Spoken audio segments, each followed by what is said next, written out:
fish friends. It's Miss Lyra coming to you live, doing something a little bit different today. I know you're excited for more fish content, but there's an awesome recipe that I just had to share, so I decided to make this video.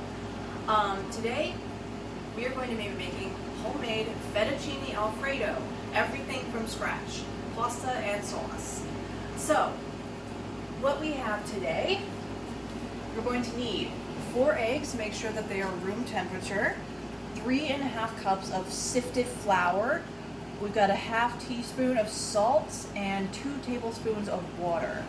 So, what we're going to do is we're going to make sure we sift the flour, so I'll just show you how to do that with this little bit of flour here. We already did some of it. So, you just pour it in to your sifter, and don't mind the dog. And then you just twist this. You can see that going in there, nice and powdery. All right, and let's go ahead and do another half a cup. So this will be 3.5 cups. Did 2 cups already. There we go. Pretty easy to sift, and make sure you get it all in there. Very good.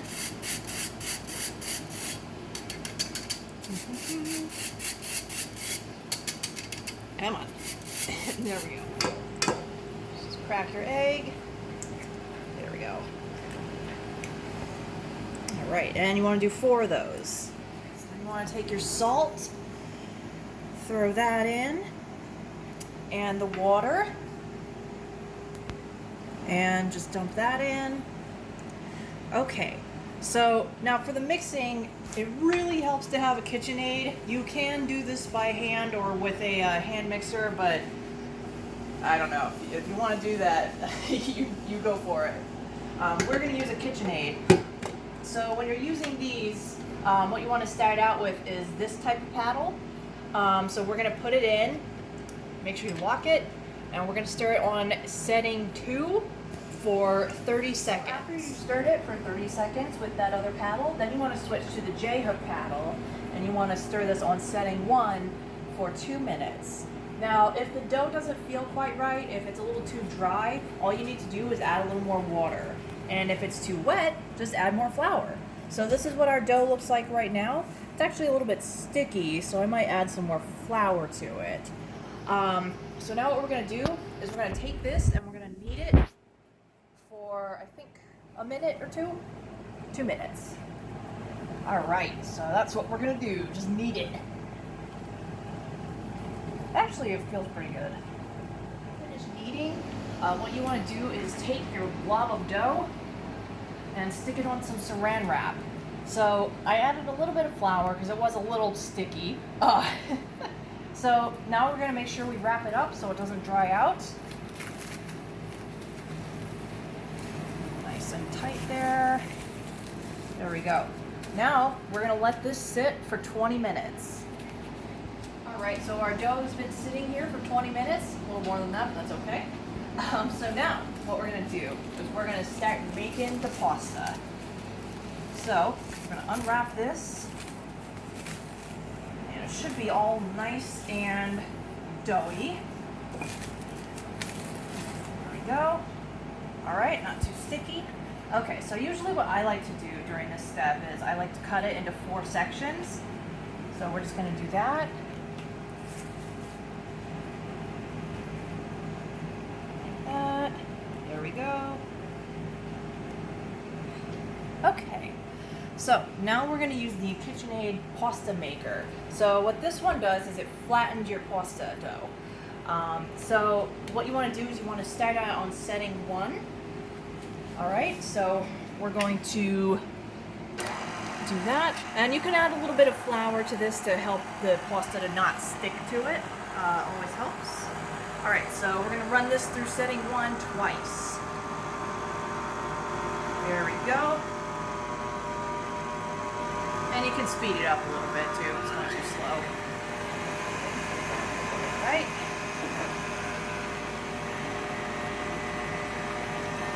So now, What I do is I'll just increase it by 1, run it through 1 time, and then when I get to the setting that I want, whatever thickness you want it to be, that's the one I'll run it through twice.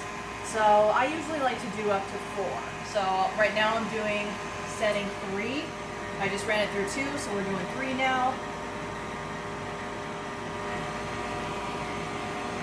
Alright, now we're going to put it to 4, and I'm going to run it through twice. There we go, look at that. Nice slab of pasta sheet. Got a little folded over on the top there, that's okay. There we go.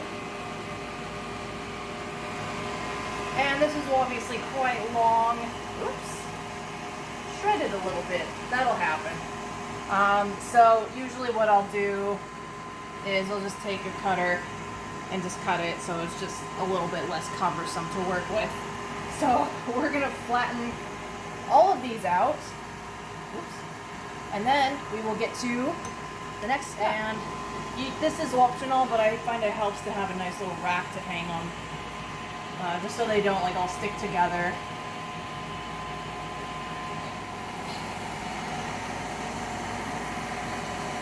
Add some more flour.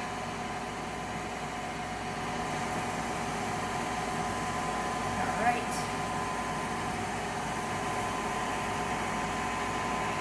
And you want to try to line it up better than this.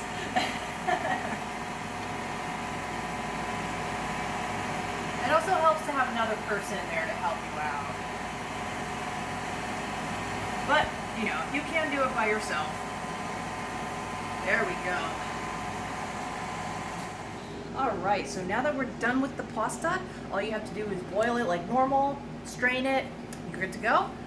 Now we're going to make the Alfredo sauce. This is my favorite part. So what you're going to need is you're going to need a lot of cheese. Now my secret is adding some seriously sharp cheddar. Now you don't want the cheddar to be the most amount.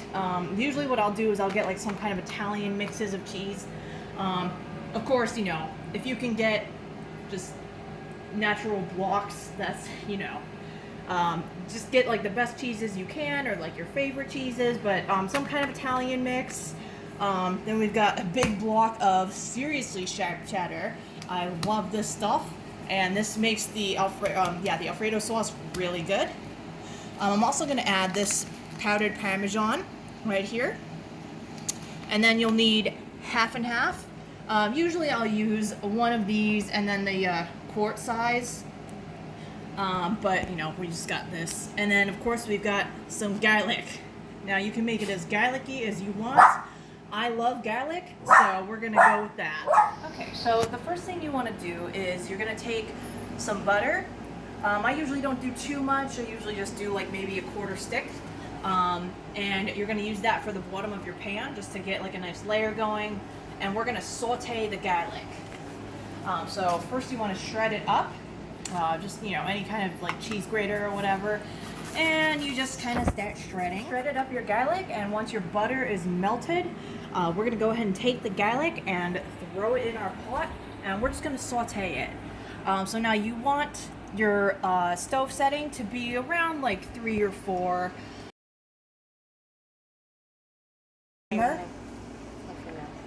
Okay, we're gonna let this simmer for a while, and I'll show you what it looks like when it's ready. So right now, it's got kind of chunks of like butter and garlic in it. When it's done, it's gonna look much smoother. So we'll show you what that looks like. Right, so this is about done. See now how it's nice and smooth. There's no more lumps. So this is how you know when it's ready for the cheese. So now's the fun part. We get to add all of our cheeses. So we got this cheddar, sharp cheddar. All right, and we're just gonna throw that in. Not literally, because that would probably splash a lot. All right, our bags of Italian.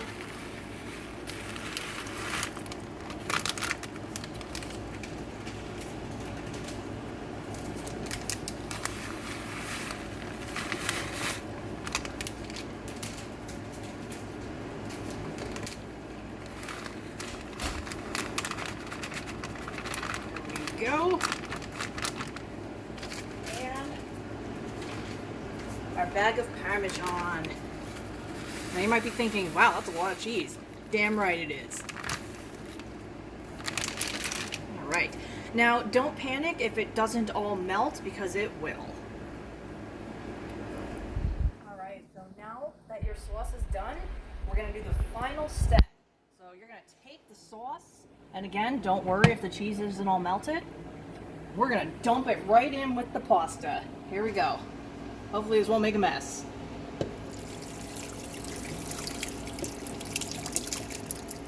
Oh, look at all that cheese. So now what you want to do is you want to stir and mix all the pasta with the sauce, and this will also help the cheese to melt.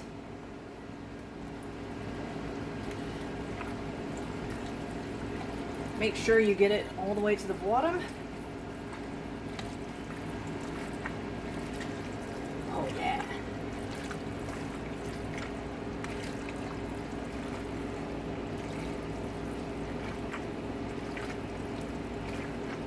And if the cheese is still having a hard time melting, the pasta should do a good job of helping it melt. You can turn up the burner again and just like let it sit for a little bit and keep stirring it. That will force any of the leftover cheese to melt. But usually I don't have to do that. So you can see the cheese is already starting to melt.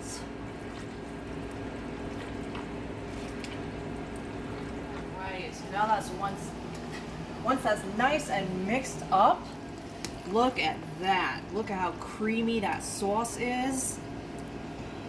Oh, yeah. Now if you're a fettuccine lover like me, this recipe is amazing. The sauce is just so cheesy and creamy. It's so good. And of course you can add whatever you want. You can add some chicken if you want. You can add some broccoli. I would not recommend adding shrimp. I've done that before and it was way too rich. But yeah, this is how you make fettuccine Alfredo from scratch, which is a lot of fun. It's a lot of work, but it's a lot of fun. And it comes out so good. I love this Alfredo sauce. Look at that. It's nice and creamy. Very good. And you can see like strings of cheese coming down right there. It is very good. Yeah, so I think that'll do it for now. Let me know what you guys think. Again, I know that this is a little bit different from what I normally do, but this is just a recipe that I had to share. Don't feed this to your fish. But yeah, so let me know what you guys think. If you want to see like more cooking videos like this, I can certainly do that. I have a few other recipes that might be worth sharing. Yeah, I'll be back soon with some more fish videos. So thank you so much for watching. See you next time.